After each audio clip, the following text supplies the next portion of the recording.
Is everyone doing all right? Welcome to Udelon. Woo! All right, thank you. If people didn't help themselves to a cookie before, the cookies are there. They're small, tiny, but vegan. So, another woo. Thank you. A few things. If you need to take a toilet break in the middle of this thing, please do. Make yourselves home. Make yourselves comfortable. This is not a lecture. Rowan's a very lovely person, but not a lecturer, and also probably a lot more kinder than a lecturer. I didn't say that. Yes, I'm going to now do a small introduction to Rowan. Actually, me and Rowan knew each other before this, so, other than, most other Udelon talks, it's actually not very awkward. Yeah, okay. Thanks, Rowan. Rowan works as the operations manager at FEM, the Family Empowerment Media. Before this, Rowan studied at this university. Can we give a clap? Graduated with the first in economics and philosophy, if I remember that correctly. Oh, yes, I did. Oh, brilliant. I'm going to mostly not be doing most of the talking for this. Change of format, yes. And Rowan's going to do most of the stuff, so I'm going to just sit down now and let him take over. So please give it up for Rowan. I don't think I need to talk. I think everything's been said already. Or maybe it's just a very tough act to follow. My name's Rowan. I'm the operations manager at Family Empowerment Media, which is a charity that was born in 2020 out of the incubation program run by Charity Entrepreneurship. We run radio broadcasts, radio campaigns that aim to dispel myths and misconceptions about using modern contraceptives, especially in low and middle income countries. I'm going to talk about a couple of different areas. I'm going to start by talking about the main problem that we're tackling. I'll talk about why our intervention is well suited to dealing with this problem, talk through a couple of the different features about the work that I do and about the organisation as a whole, and then I'll talk a little bit more about my own work and my path into the work that I'm doing at the moment. You're very welcome to ask me any questions about the organisation, about my work in particular, or anything more generally about the family planning space and other radio-based interventions. I hope you enjoy. And every slide is going to be punctuated by me walking over to change. So, the first thing I really want to convince you of is that tackling the high levels of unintended pregnancies in low and middle income countries is a really important area that we should be focusing our efforts on. 41% of all married women who are sexually active are not currently using any form of contraception despite wanting to avoid getting pregnant at the moment. This is a really significant health issue in lots of different countries, but it disproportionately affects low and middle income countries, primarily because there's a much lower level of healthcare available. So sadly, as a result, there are 85 million unintended pregnancies across the world as a result of people not using contraception. This is an issue because in low-income countries, preterm birth complications is the 8th largest killer. And actually, interestingly, the 9th largest killer is birth asphyxia and birth trauma, which, if you consider the 8th largest cause of death is to the mother, the 9th largest cause of death is to the newborn child. That 9th leading cause of death is actually the single leading cause of death of children under the age of 5 across the whole world, low, middle, high-income countries combined. So this is a really significant problem across the entire world in terms of the mortality rate, but there's also a lot of non-fatal consequences which significantly reduce the quality of life of mothers, disproportionately in low and middle income countries again. So there are mental effects and there are physical effects.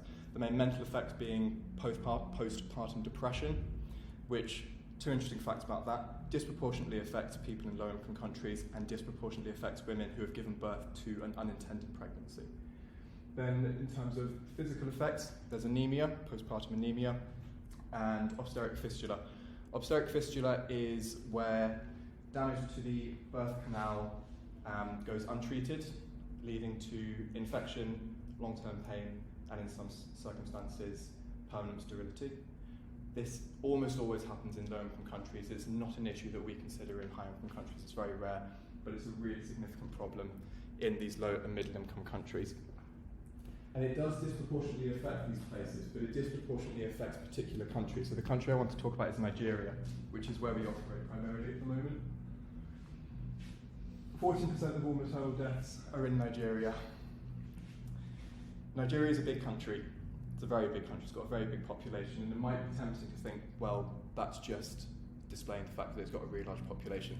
But it's actually not the case. Nigeria only makes up 2% of the world's population, and it accounts for 14% of all maternal deaths. And once again, it's not just that this is the really high population. 1 in 22 women in Nigeria will die as a result of pregnancy or birth-related complications. This is a really significant issue that has multifaceted causes, but one of the primary causes, same as the global problem, is unintended pregnancy as a result of not using contraception. So 13.5% of all sexually active women who want to avoid getting pregnant are not currently using any form of contraception. And that's a very significant driving force for the mortality rate that is experienced in this country. There's a lot of different reasons that this could be the case, and if we're asking what sort of intervention is going to be the most useful in dealing with this problem, you want to know what the causes are. It could be that there's a supply issue, for example, so maybe the reason that women in low and middle income countries, and in Nigeria especially, aren't using contraception is just because there isn't any available to them. It turns out that's actually not the case. In Nigeria, all women can get contraception for free from local health clinics. It turns out that the actual reason that women aren't using contraception is because they're afraid that it's going to damage them. They're afraid that it's going to lead to permanent sterility, or that it might cause permanent damage to the womb. This is mainly an education issue. It's also an issue regarding the cultural education and the religious values that are incredibly prominent in Nigeria. When women in Nigeria who are sexually active but are choosing not to use any form of contraception were asked why it was the case, 50% said it was because of cultural barriers and cultural opposition, 20% said it was because of side effects, most of which were unfounded, and 10% said it was a lack of knowledge. They just had no idea where to get it from. So knowing that this is the case, the best intervention presumably would be one that combats that lack of education, actually provides the information required, and tries to combat the cultural opposition as well. And that is exactly what we do. So as I mentioned at the start, we run radio campaigns that are trying to dispel the myths and misconceptions around contraception. The primary aim of this is to encourage women who are sexually active and not using any form of contraception, despite wanting to avoid getting pregnant, to change that behaviour, with the primary outcome being that there'll be less unintended pregnancies and less mortality as a result of that. I'll briefly talk through 3 different aspects of our work that make this all happen. So we conduct formative research, we create content, and we conduct very extensive stakeholder engagement. The first is the formative research. So this is really us trying to learn about our target audience. So in creating the broadcasts, we want to understand the people that we're trying to reach as well as possible. So we want to know what are the barriers that they're facing. This could be the personal barriers, or it could be the social barriers. Why is it that they're not using contraception despite being sexually active and wanting to avoid getting pregnant? Is it the fear of side effects? Is it a belief based on their religion, something like fatalism, where it's God's will whether I get pregnant or not? Or is it something personal? Is it that they haven't got permission from their partner, which is absolutely a possibility and is often the case as well? We also want to learn, given that we have to choose which form of media we're going to operate through, what form of media is the most widely consumed, and what form of media do they actually trust to tell the truth? And we do all of this research through surveys and through visiting local clinics and conducting in-depth interviews both with individuals and with groups. The top image you can see is a focus group discussion with a number of local women in Kano State, which is one of the largest states in northern Nigeria, most populated state, sorry. Based on this research, we then get into the fun part of the work, which is creating the content on the radios. So radio is one of the most significantly consumed sources of media, and it is also one of the most trusted forms of media, so that's where we operate primarily. We work with voice actors and local writers and a local production studio to create content that is engaging, hopefully entertaining, and educational. We create lots of different types of broadcasts. So there's short adverts, which are just little scenes. There are long programs as well. In our most recent campaign, we launched our first serial drama, which followed 3 different families over an 8-week period. That'd be a long campaign. Over an 8-week period, while they discovered their different contraceptive options and tackled lots of different barriers and answered the different questions that they had along the process.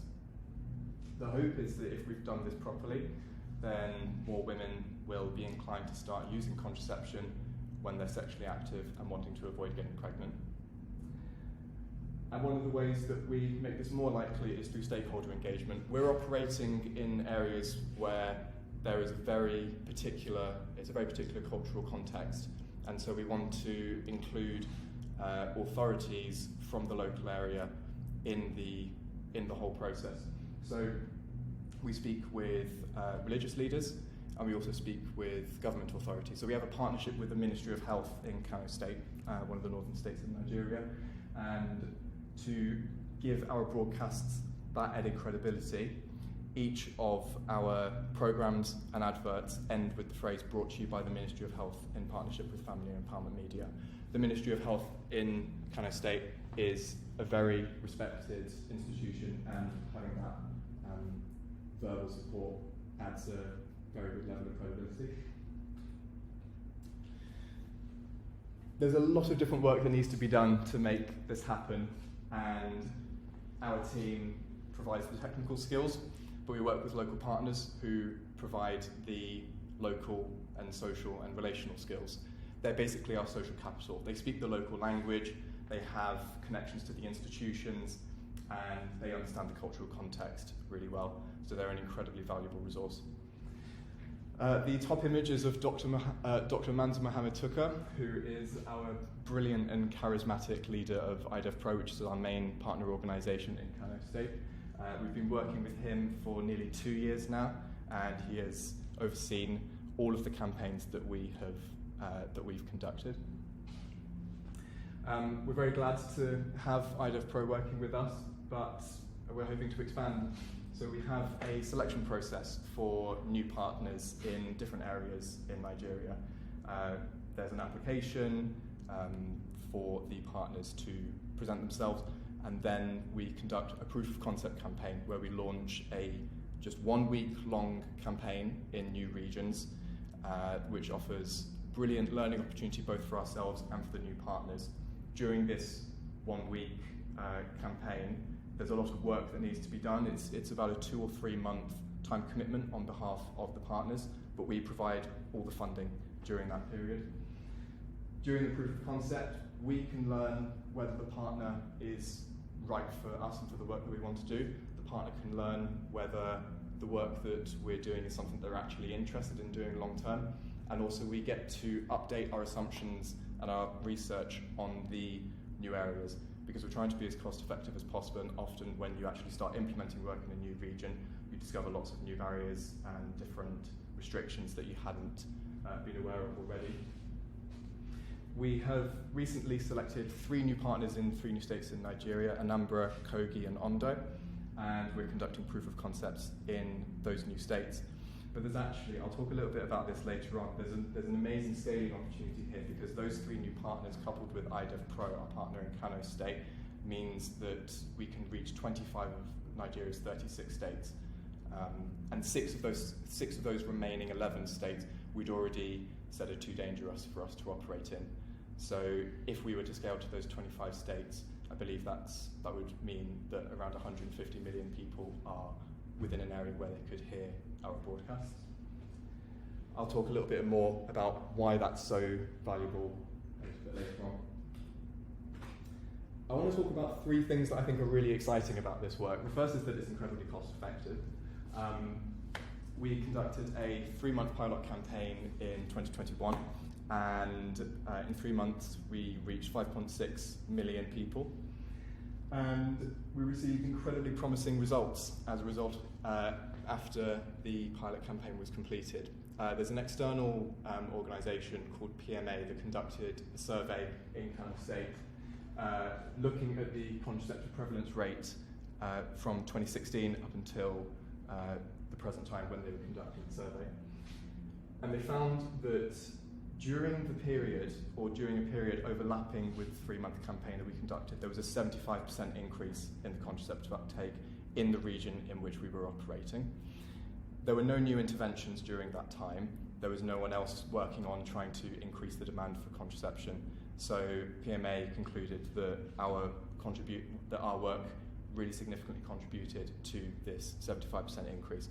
That 75% increase corresponds to about 250,000 new contraceptive users.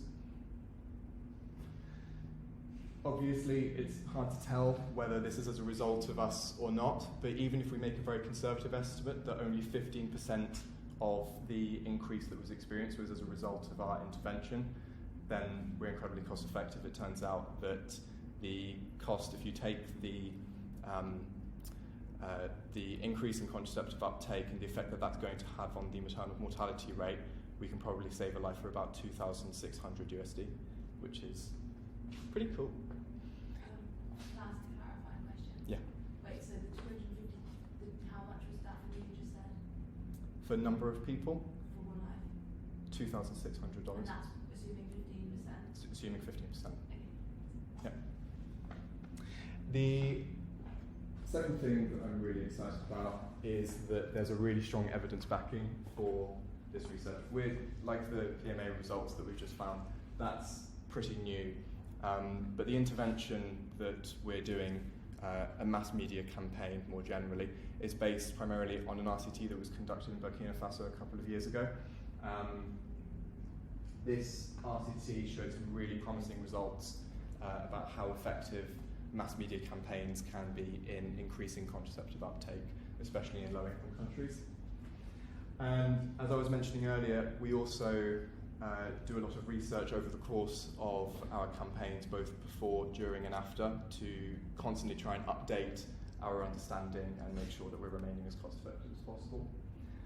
And the third thing that's really exciting on in terms of the evidence is it's pretty tricky to conduct an RCT for a mass media campaign, because it's very tricky to create control groups. If you pick like another region to be your control group, well, there's cultural differences between this region and that, and it's very difficult to control for everything. So what you really want, if you've got this whole region that your radio broadcasts will reach, you want pockets within that you can use as control groups, because you can be sure that there is cultural overlap within the entire region and those specific areas.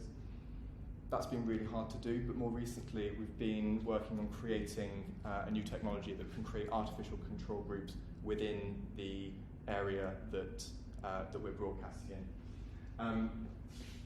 That top image is Dr. Manzoor very gleefully pointing to this new technology when it had been set up in a community in Kano State.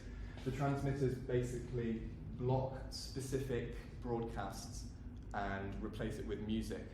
So then our specific campaign won't be heard in a particular area, and that then becomes an artificial control group where you can control for the culture. And that wouldn't work if we chose an area that was outside of Kano State, because often in Nigeria, adjacent states have different languages, sometimes different religions, very different values.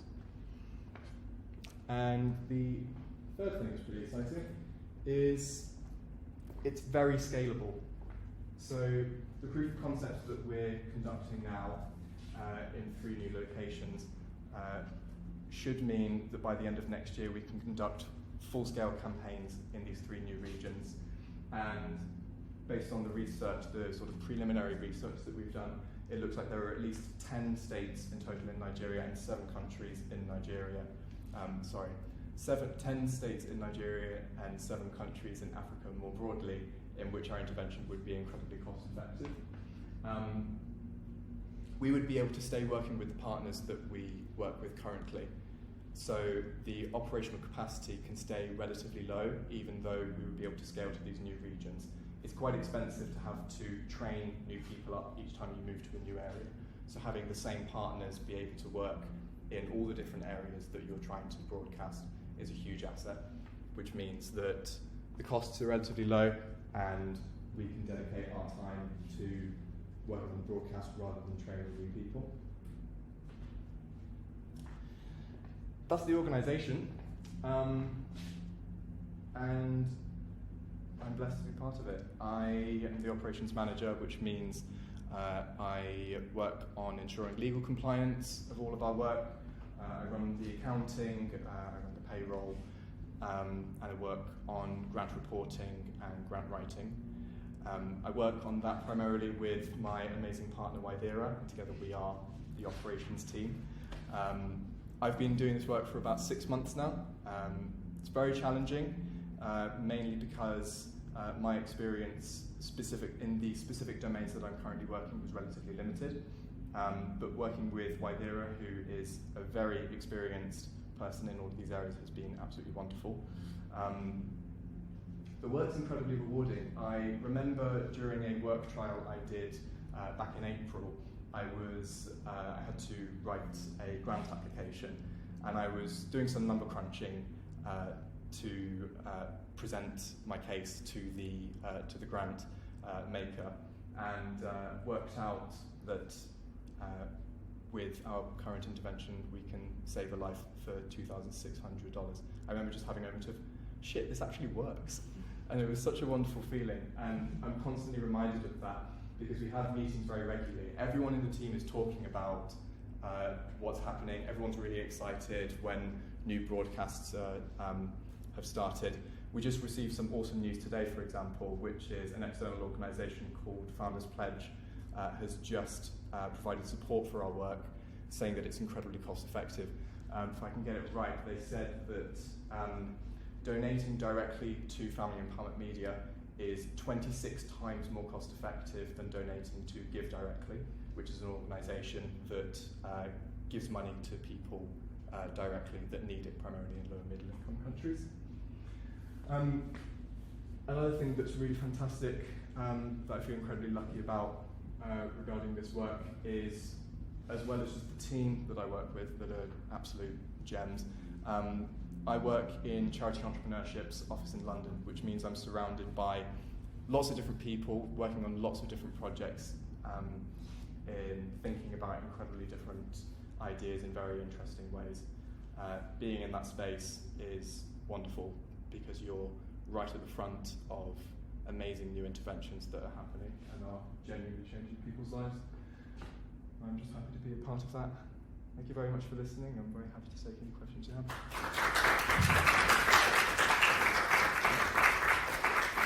Before you do ask any questions, though,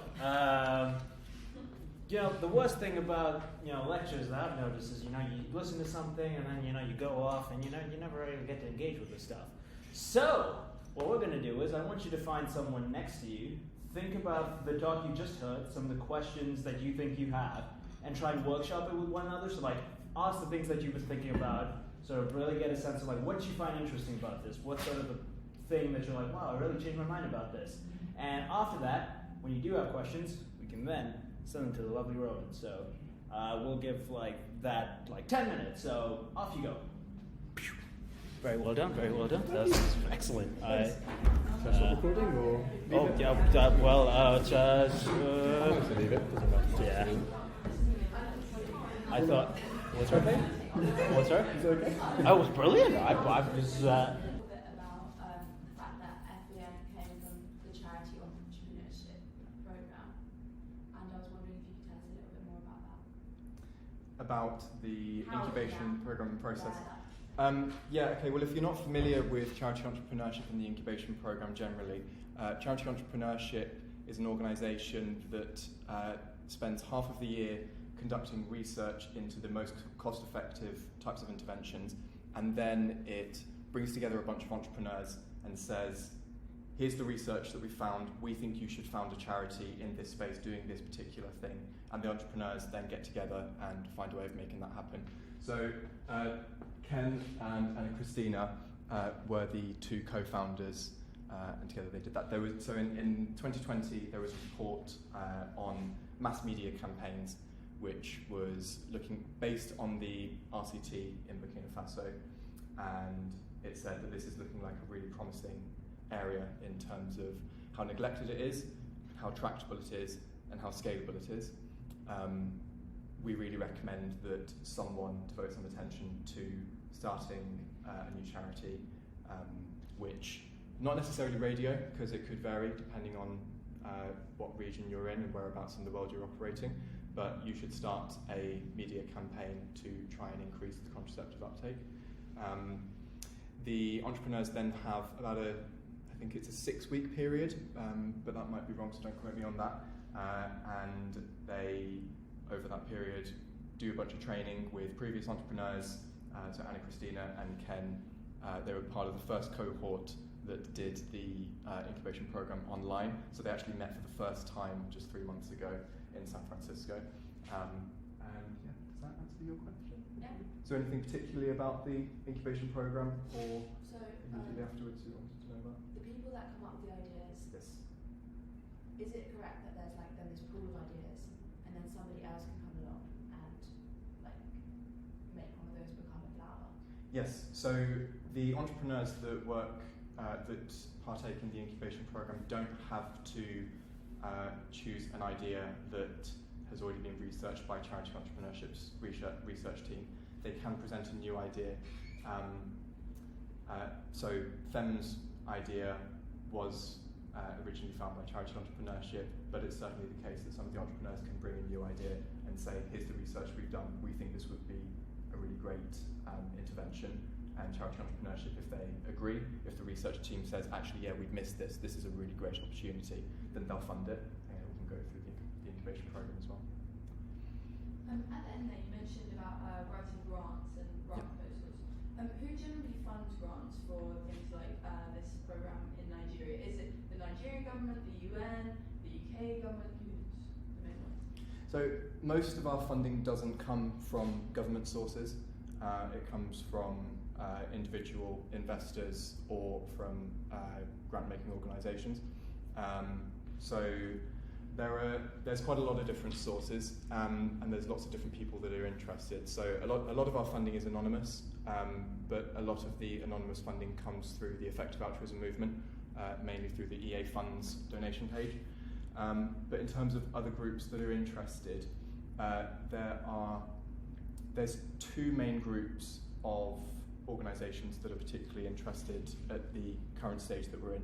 Obviously, it's varied quite a bit over the last couple of years. The sort of organisation that will fund a very new idea is quite different to the sort of organisation that will fund a charity when it's 2 years into its work with a fair amount of research backing. So there's two main groups. The first is specific family planning or health and development generally focused organisations in Nigeria or Western Africa more generally, and the other is organisations that are really interested in things that are going to benefit the international research community. So I mentioned the transmitter that we're developing at the moment that will be used to create an RCT for us to evaluate the effectiveness of our intervention. We're getting a lot of interest from the international research community at the moment. So there are organisations that fund innovation specifically, and the innovative idea that we're working on is the use of this transmitter to create artificial control groups. That's never been done before. So there's two very different groups of people there. There's people who are interested from an ethical perspective and people who are interested in it from a research perspective, and those are the two main groups at the moment. Okay. I was going to ask a question about exactly that ethical perspective on the new technology, which, as we understand, it blocks this information content from getting to people. I assume there's a greater motivation for doing that, so could you just maybe speak a bit more on what you hope to gain from, I suppose, denying people for a certain amount of time only? It's a really good question. Yeah, absolutely, really good question. Yes, so from a very utilitarian perspective, there is a greater motive. So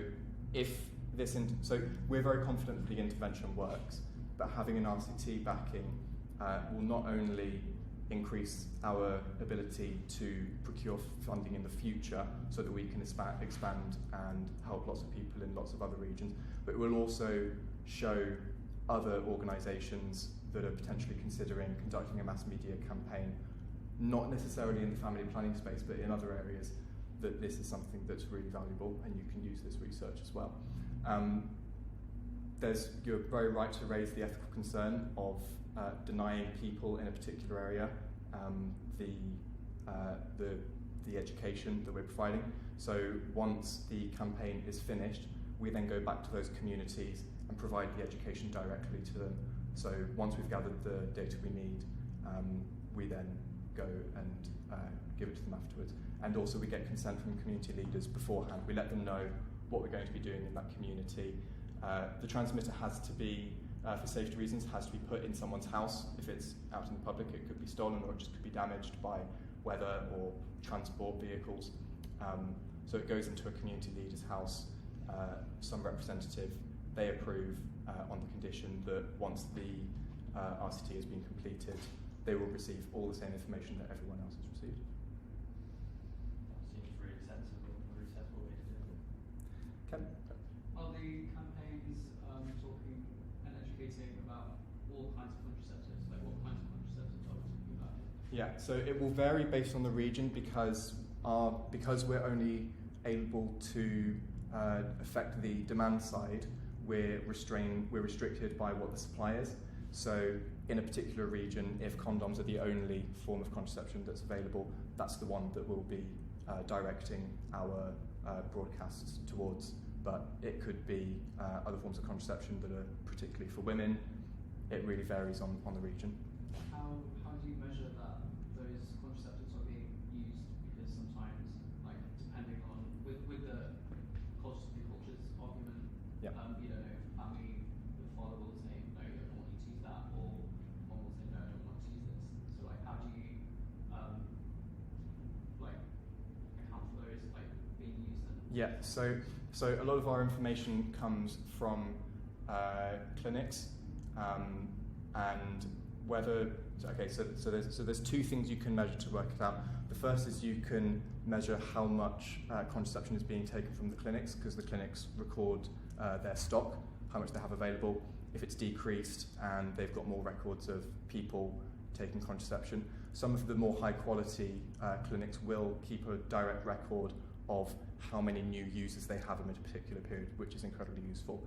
But if we take a step down the line, another thing that we can measure to work it out is the number of unintended pregnancies that are happening. So if you assume in a relatively short-term period there aren't going to be really significant cultural shifts, any major fluctuations that you're seeing are probably as a result of changes in how much a particular form of contraception is being used.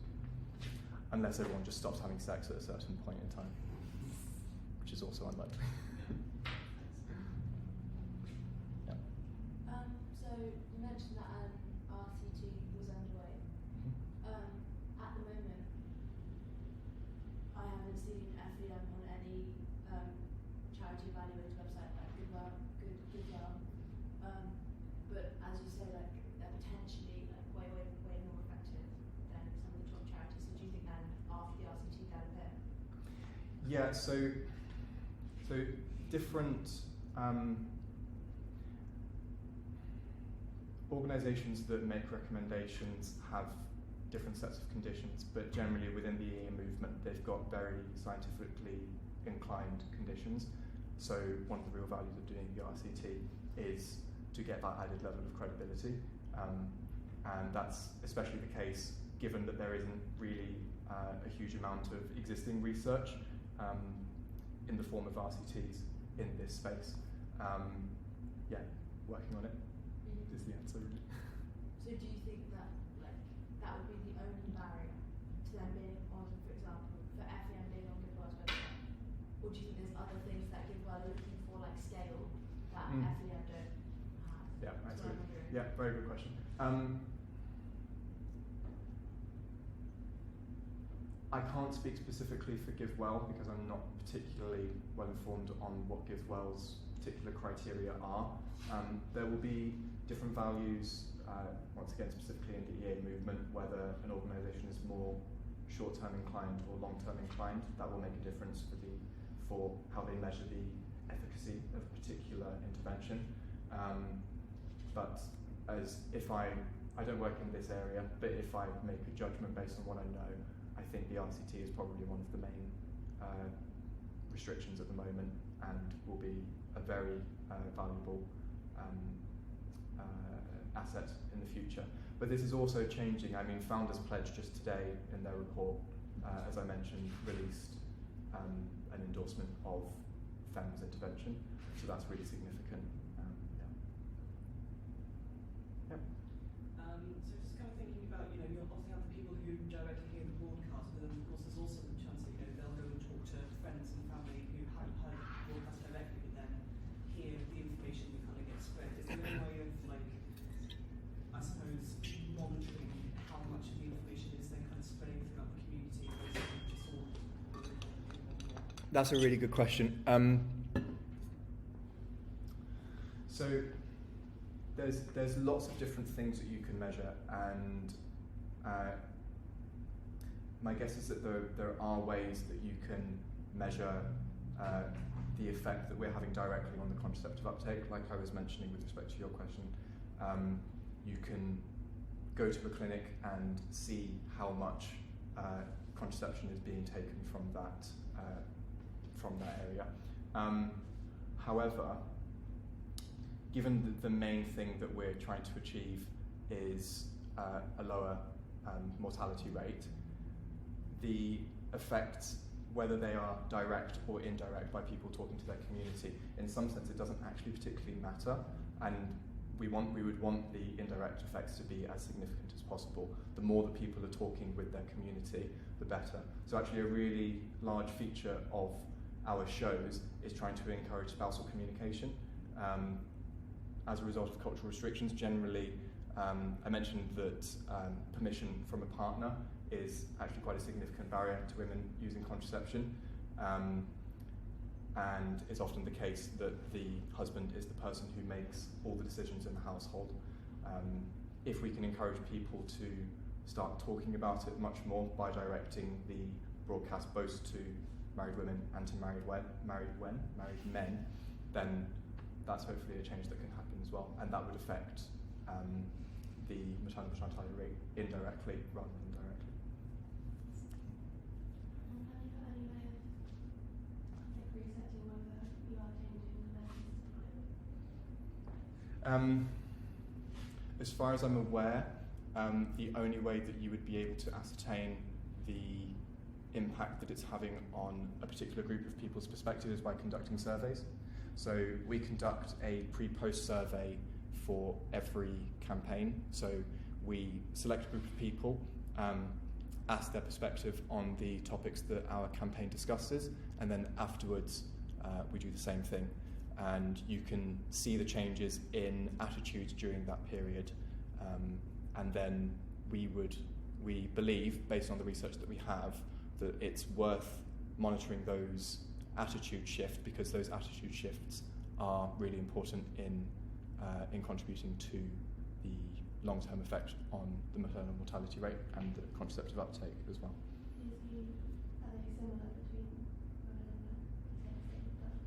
The surveys or the answers to those surveys, as in how much of the attitudes change? I see. Yeah, that's a good question. I'm not entirely sure. That is a very good question. I don't think I could give a very good answer because I'm not particularly well versed on the results of the pre-post surveys that have been done in Kano State. Yeah, I'm not sure. Not sure. Good question. Yeah. One more question, that's okay. Yeah, sure. Do you mind if I go to someone else because I hasn't asked a question? Yeah, can I ask, given that there aren't that many norms around contraceptive use in Nigeria, is there a case for lobbying governments to also distribute male contraception? Yeah. Is the response Yeah. to one man? Yes. Yeah. So So all of our work is done in partnership with the Ministry of Health in Kano State. That's at the state level, and we're hoping to enter an agreement with the Ministry of Health at the federal level as well. The hope is that by entering that partnership, there's a brilliant two-way relationship that can happen, because we receive the added credibility of having them endorse our work, but they can also then update their views on how effective our intervention is and how effective increasing the contraceptive uptake is. So if we listen to them, they're more likely to listen to us, is basically it. So I don't think there has been any explicit lobbying of the governing authorities done so far, that's as far as I'm aware. However, we do, as well as showing them the content that we're broadcasting and asking them to approve it, we also show them the results of our campaigns, so then they're able to learn, oh, this is actually something that's really useful. And like I said, we can only deal with the demand. We're restricted by what the supply is. However, the government then has the ability to change the supply. They're already quite forward-thinking on this. It's very unusual for a low or middle-income country to provide contraception for free. And that's the case at the federal level across all of Nigeria, which is really very unusual. So that's quite promising, because it means that they're already thinking about these issues, and they're already open to considering the effectiveness of them taking that extra step. And I think the work that we're doing is going to provide them with that added evidence that them providing contraception for free is actually really working. And so I would hope that in the future they would consider other forms of contraception that might be useful as well. We hope. Cool stuff.